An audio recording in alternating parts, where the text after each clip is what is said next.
گا سہارا دے گا سہارا نام محمد آنکھوں کا تارا نام محمد صلی اللہ علیہ وسلم۔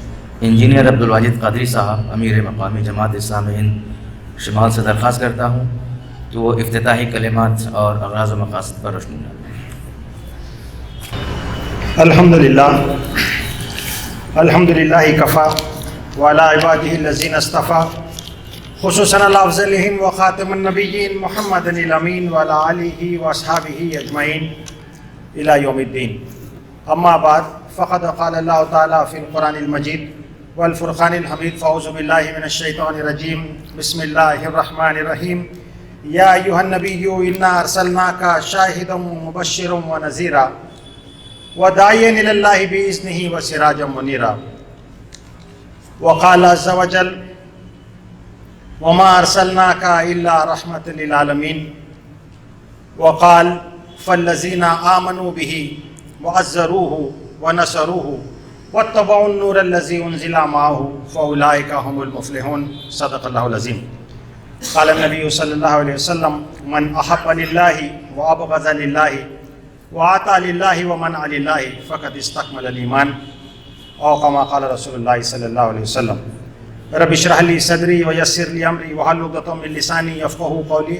اللہم الہمنا رشدنا، اللہم اعذنا من شرور انفسنا، اللہم اہدنا الصراط المستقیم، آمین یا رب العالمین۔ تمام شکر و تعریف اللہ رب العالمین کے لیے، اسی کے نام سے ہم آغاز کرتے ہیں، اور درود و سلام ہو حضرت محمد مصطفیٰ رسول اللہ صلی اللہ علیہ وسلم پر، آپ کے اصحاب پر، اور ان تمام نیک اور برگزیدہ بندوں پر جنہوں نے آپ صلی اللہ علیہ وسلم کے لائے ہوئے اس دین کی پیروی کی۔ آج کے اس محفل کے صدر محترم، ذمہ داران جماعت، تمام ہی محترم علماء کرام جو حضرات نعت پیش کرنے والے ہیں، وہ نعت خواں حضرات، محترم بزرگوں، نوجوان دوستوں، السلام علیکم ورحمۃ اللہ وبرکاتہ۔ یہ اللہ رب العزت کا شکر احسان ہے کہ اس نے یہ توفیق، یہ سعادت ہم کو بخشی کہ ہم جمع ہوں اس کے گھر میں اور اس نبی کا ذکر کریں جس کے بارے میں خود اس نے فرمایا کہ وَرَفَعْنَا لَكَ ذِكْرَكَ، ہم نے آپ کے ذکر کو وہ بلندی عطا کی۔ اور اسی حوالے سے ہم نے یہ سوچا، ہمارا شعبہ اسلامی معاشرہ جس کے ڈاکٹر رحمت اللہ قادری صاحب ذمہ دار ہیں، ان کی کمیٹی نے اس طرح سے پلان کیا کہ ہم اس بار اس سیرت کا ایک پورا ہفتہ منائیں گے، 10 دن، اور خاص کر کے اس عنوان کے تحت کہ آپ صلی اللہ علیہ وسلم پیکر محبت ہیں، اور اسی حوالے سے اس محبت کے اس میسیج کو ہم یاد کریں گے۔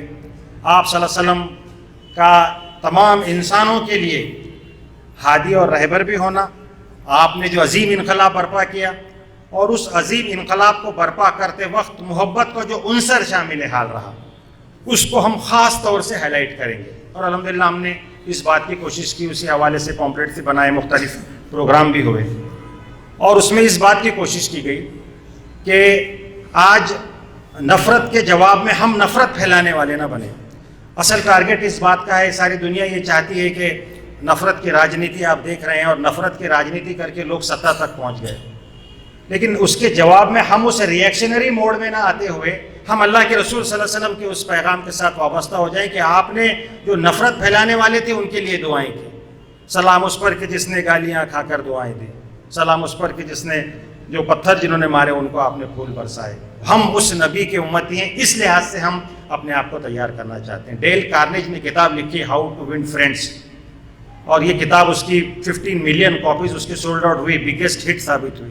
حضور نبی کریم صلی اللہ علیہ وسلم کی سیرت اگر کوئی پڑھے تو آپ صلی اللہ علیہ وسلم کی سیرت میں یہ پیغام ملے گا کہ how to win your enemies, دشمنوں پہ کس طرح سے جیت حاصل کی جا سکتی ہے۔ لا تثریب علیکم اليوم اذهبوا وانتم طلقاء۔ تو یہ میسیج ہم اس لحاظ سے اپنے آپ کو یاد کریں، تازہ کریں اس سبق کو، اور خصوصیت کے ساتھ اس حوالے سے بھی کہ آپ صلی اللہ علیہ وسلم کے تعلق کی وہ بنیادیں، جہاں وہ محبت کا اور ایمان کا اور یقین کا وہ جو تعلق ہے، وہیں قرآن نے جو بات کہی کہ فَالَّذِينَ آمَنُوا بِهِ، آپ صلی اللہ علیہ وسلم کی تعلق کی بنیادیں واضح کر دی. پہلی بنیاد ایمان، والذین آمنوا بھی وعزروہ، آپ صلی اللہ علیہ وسلم کی تعظیم، توقیر، آپ کی عزت، آپ کا ادب، آپ کا احترام، آپ کی محبت، یہ تمام چیزیں. ونصروہ، یہ اہم چیز ہے جس کو ہم بھول جاتے ہیں کہ آپ صلی اللہ علیہ وسلم کی نصرت کریں. کیا حیثیت ہے ہماری کہ ہم نصرت کریں؟ لیکن جب آپ خاتم النبیین ہیں تو اب آپ کا مشن، آپ صلی اللہ علیہ وسلم کا مشن ٹرانسفر ہو گیا، اور وہ ٹرانسفر ہوا ہر امتی پر. جس طرح سے اللہ کے رسول صلی اللہ علیہ وسلم نے وہ انقلاب برپا کیا، ویسا ہی انقلاب یا اس کی کوششیں، اقامت دین کی صحیح اور جہت، دعوت دین کے لیے کوششیں، یہ ذمہ داری قرار پائی. اور یہ تیسری ذمہ داری ہے وَنَصَرُوهُ، نصرت فرمائے آپ صلی اللہ علیہ وسلم کے مشن. اور چوتھی بات ہے وَاتَّبَعُوا النُّورَ الَّذِي أُنزِلَ مَعَهُ، اتباع کرے اس نور کی جو آپ صلی اللہ علیہ وسلم پر نازل کیا گیا تھا. ان لوگوں کے بارے میں کہا فَأُولَٰئِکَ هُمُ الْمُفْلِحُونَ، یہی کامیاب ہونے والے ہیں. یہ مختلف ایکٹیویٹیز کرتے ہوئے جہاں ہم یہ چاہتے ہیں کہ ایک اچھا پازیٹیو میسیج ملت کو دیا جائے، اور ان کا صرف ایک رسمی سا تعلق نہ رہے اللہ کے رسول صلی اللہ علیہ وسلم کے ساتھ. کوشش اس بات کی بھی کی گئی کہ کچھ کتابیں بھی لوگ پڑھیں، سیرت کے ساتھ واقفیت حاصل کریں. محبت اسی وقت ہوگی گی جب آپ جانیں گے. جب آپ جانیں گے نہیں تو پھر وہ محبت ایک رسمی ہوتی ہے، ایک خالی خلی کی محبت ہوتی ہے. وہاں سے بڑھ کر وہ حقیقی تعلق اللہ کے رسول کے ساتھ جڑے، اس بات کی کوشش اس حوالے سے کی گئی. اور ابھی یہ مہم جاری ہے. ہمارا ایک غیر مسلم حضرات میں، برادران وطن میں بھی پروگرام ہوا، اور کوشش اس بات کی ہے کہ یہاں کے جو بڑے لیکچرر حضرات ہیں، خاص کر کے آرٹس کے جو لیکچررز ہیں اور ہسٹری پڑھانے والے جو لیکچررز ہیں، ان تک کے سیرت کی کتاب اور مراٹھی میں قرآن مجید یہ پہنچایا جائے. جہاں تک نعت خوانی کی بات ہے تو اردو میں تو ماشاءاللہ سے بہت ساری نعتیں لکھی گئی، لیکن ہم ابھی بھی یہ سمجھتے ہیں کہ مراٹھی میں، ہندی میں ابھی اس لیول کی کچھ نعت خواں بھی ہو اور نعت لکھی بھی جائے. یہ دونوں چیزیں باقی ہیں. آپ حضرات ماشاءاللہ سے پڑھنے والے نعت خواں حضرات ہیں، میں ان سے درخواست کروں گا کہ وہ اس پر بھی غور کریں کہ اردو میں تو ہم ماشاءاللہ سے اچھی نعتیں سناتے ہیں، پڑھتے ہیں، لیکن یہ ایک ذریعہ ہے پیغام دینے کا، اور یہ پیغام دینے کا ذریعہ اسی وقت کارگر ثابت ہوگا جب ہم بہت اچھے انداز میں مراٹھی میں، ہندی میں نعت پیش کریں. یہاں پر سریش بھٹ نے کہا تھا کہ اجاڑ ویڑا نواڑونٹی کھڑاڑ نارا دھرا محمد. ہمارے ایک ساتھی ہیں، انشاءاللہ آپ کو سنائیں گے وہ نعت بھی. تو اس طرح سے اور بھی اس پر کام کرنے کی محترم حضرات ضرورت ہے.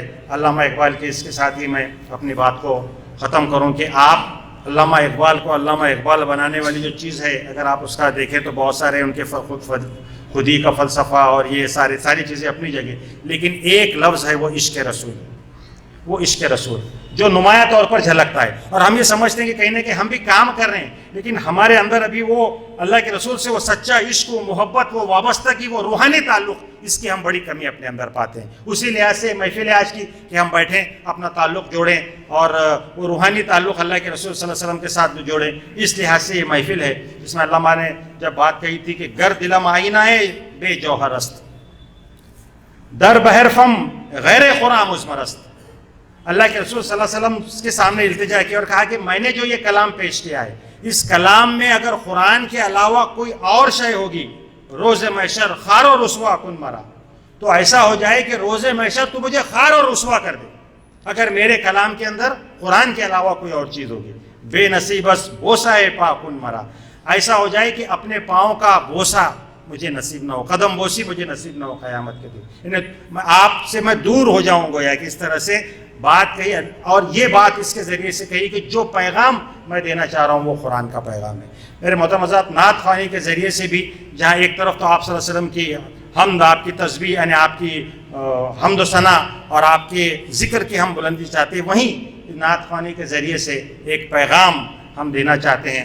اسی لحاظ سے آج کی محفل ہم دعا کرتے ہیں اللہ تعالیٰ سے کہ اللہ تعالیٰ اس کو کامیابی عطا فرمائے، اور جو کچھ یہ اخیر سی کوشش ہے اس کو قبول فرمائے. علامہ اقبال کا ایک شعر سنا کر ہی میں اپنی بات کو ختم کروں. وہ دانہ سبل ختم رسول مولا کل، جس نے غبار راہ کو بخشا فروغ وادی سنا. نگاہیں عشق و مستی میں وہی اول وہی آخر، وہی قرآن وہی فرقان، وہی یاسین وہی طٰہٰ. وآخر دعوانا الحمدللہ رب العالمین. سہارا دے گا سہارا نام محمد.